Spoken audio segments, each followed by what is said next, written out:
മലയാളത്തിൽ വോട്ട് ചെയ്ത് വമ്പിച്ച ഭൂരിപക്ഷത്തിൽ വിജയിപ്പിച്ച് നാടിന്റെ വികസന മുന്നേറ്റത്തിൽ പങ്കാളികളാവുക. ഒരു പാവപ്പെട്ട കുട്ടിയുടെ ജീവൻ അപഹരിച്ചു. മരണത്തെ ഒരിക്കലും ആഘോഷിക്കാൻ പാടില്ല. ദാരുണമായ ഒരു സംഭവമാണത്.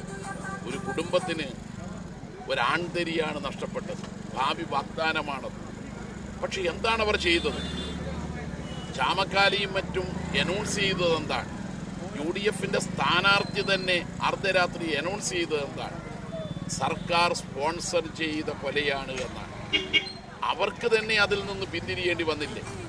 കോൺഗ്രസ് പ്രവർത്തകനാണ് ആ കുട്ടിയുടെ ജീവൻ എടുത്തതിൻ്റെ പിന്നിലുള്ള കാരണക്കാരൻ. അയാളാണെങ്കിൽ പന്നിക്കിണി ഒരുക്കി ഇതിനു മുമ്പും പല അപകടങ്ങളും ഉണ്ടാക്കിയ ക്രിമിനലാണ്.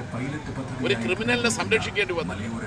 പ്രതിപക്ഷ നേതാവ് തന്നെ പറഞ്ഞല്ലോ അയാൾ കോൺഗ്രസ് ആണെന്ന്.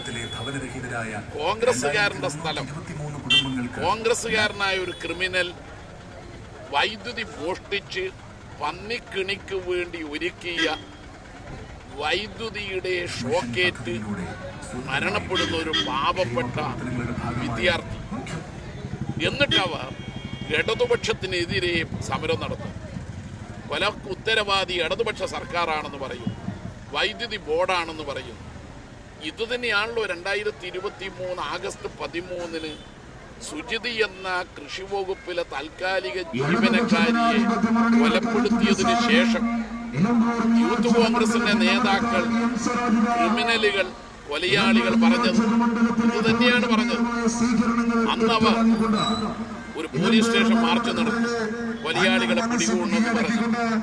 ആ പോലീസ് സ്റ്റേഷന്റെ മുമ്പിൽ ഉണ്ടായിരുന്നത് 1-ാം പ്രതിയായിരുന്നു. പോലീസ് ശാസ്ത്രീയ അന്വേഷണത്തിലൂടെ പ്രതികളെയെല്ലാം കണ്ടെത്തി. ഇപ്പൊ ജയിലിലാണ്. നേരത്തെ